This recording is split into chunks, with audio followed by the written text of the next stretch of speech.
I left behind the gang life for my wife, but she deceived me for over a decade. When I was 19 and freshly out of jail, my girlfriend Mary sat me down. She revealed she was pregnant, and it was mine. She expressed nervousness but a strong desire to keep the child. I didn't hesitate. The woman I loved was carrying my child. It was time to step up. That day marked my permanent exit from the gang life, choosing a path away from certain death or imprisonment. Shortly after, I proposed to her, and she accepted. I enrolled at a trade school to become a mechanic, working tirelessly for our future family. When our daughter Luna was born, it was the most profound moment of my life. However, Mary's delivery was fraught with complications. She experienced severe bleeding, leading to an emergency C-section. She spent months in the hospital but eventually recovered fully and returned home, and I attended to her every need until she fully recovered. As Mary regained her strength, Luna became my everything. I was determined to give her the best life possible, to provide her with opportunities one never had. When Mary came home, I vowed that our daughter would have a life far better than ours, and for years, I upheld that promise. I saved diligently, allowing us to move to the suburbs and become homeowners. I became Luna's biggest supporter, ensuring she attended a private school and knew how to defend herself. I strived to be the perfect husband. Over the years,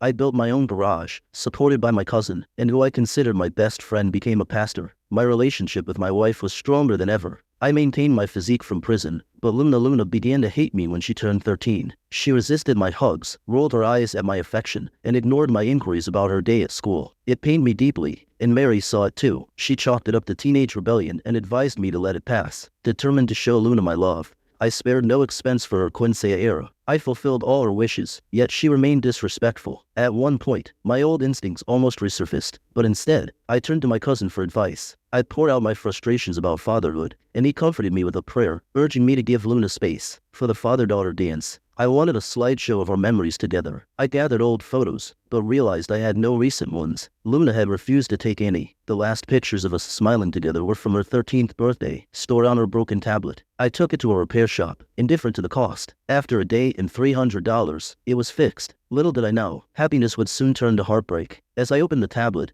I discovered instant messages between Luna and my wife. Their conversation revealed a painful truth. Luna didn't consider me her father. The words hit me like a sledgehammer. My heart stopped. My mouth went dry, and I felt dizzy. I had to sit down. In those messages, Luna expressed resentment about dancing with me, questioning why she had to, since I wasn't her real father. My wife defended my role, citing my love and care for Luna over the years. But Luna's response shattered me further. She revealed my cousin as her biological father. She anticipated turning 18 to live with him, expressing hatred towards me and relief that I wasn't her father. Mary's reaction escalated into a heated exchange with Luna, blaming my cousin for revealing the truth 2 years prior. The more they argued, the more anger and grief consumed me. My wife had deceived me for 15 years, and my cousin, whom I confided in about Luna and my fears of failing as a father, had betrayed me by letting me raise his child. I was overwhelmed by a mix of emotions: anger, sorrow, grief. I wanted to scream, cry, and disappear all at once. To prevent doing something reckless, I told Mary the first needed to focus on work for the Quincea era and instead drove to Manhattan. There, I sought out my former public defender, now a successful attorney with an upscale firm near Midtown East. Surprisingly, he remembered me as his first case as a public defender. I poured out my story, handed over the tablet with the damning messages, and watched as Luna's words confirmed my worst fears. She conversed with my cousin, acknowledging him as her real father, calling him Poppy, and finding common ground between them. They discussed giving me a chance, but Luna's allegiance was clear. My decision. I couldn't overlook the betrayal and deception that had shattered my world. Mary's pleas fell on deaf ears as I remained resolute. A few weeks passed with Mary persistently calling and Luna making no attempt to reach out. Mary was shocked to discover I had sold my business and was further agitated when she found out about the open house. She stormed in,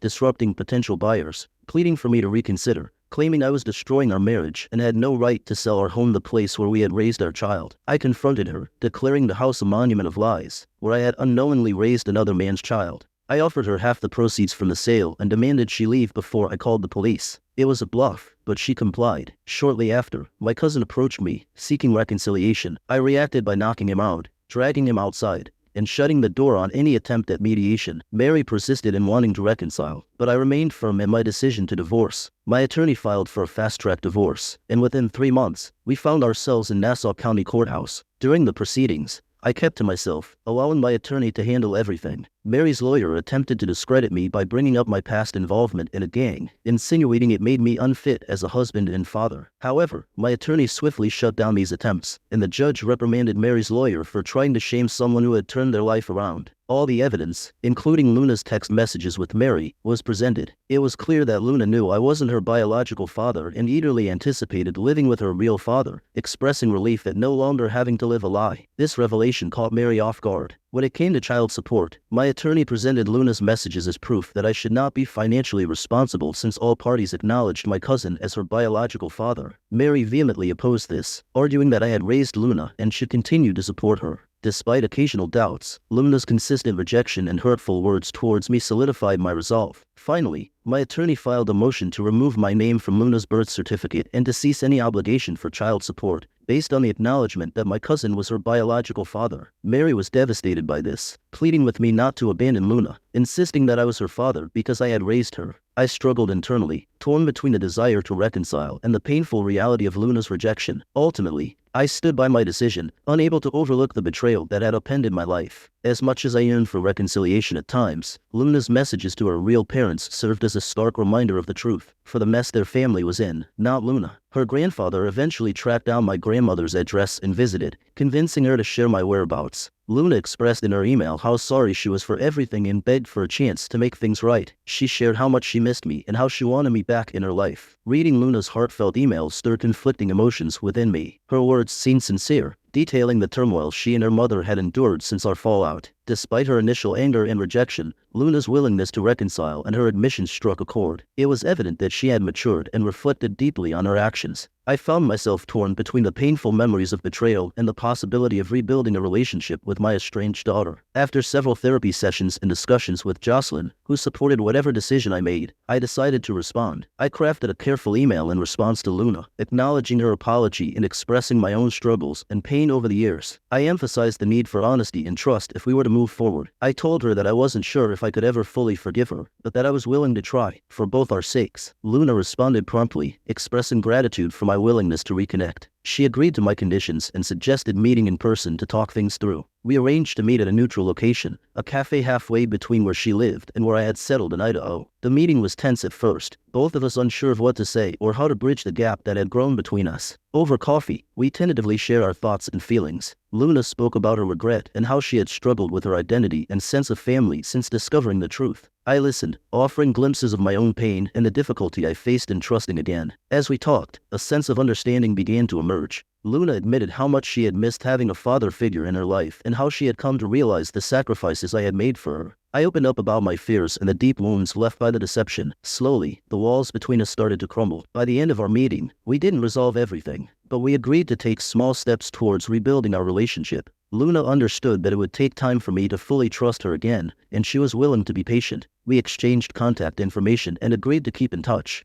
Over the following months, Luna and I continued to communicate sporadically. It wasn't easy, and there were moments of tension and doubt. Yet, with each conversation, I saw glimpses of the daughter I had once cherished and the potential for healing between us. Jocelyn stood by me throughout, offering her support and understanding. She encouraged me to give Luna a chance, believing in the power of forgiveness and reconciliation. Her presence and unwavering support gave me strength during moments of doubt. As time passed, Luna and I gradually rebuilt our relationship. It wasn't perfect, and scars remained, but we were making progress. She introduced me to her daughter, named after me as a gesture of reconciliation and honor. Meeting my granddaughter for the first time filled me with a mix of emotions: joy, pride, and a hint of sadness for the years lost. Reflecting on everything that had transpired, I realized how much had changed since that fateful day when I discovered the truth. I had gone through immense pain and anger, but also growth and healing. Reconnecting with Luna allowed me to confront my demons and find closure. Today, Luna and I continue to navigate our relationship, taking each day as it comes. We have our ups and downs, but we're committed to understanding and supporting each other. Jocelyn remains my rock, providing the stability and love I had once thought lost forever. In the end, while the scars of betrayal may never fully fade,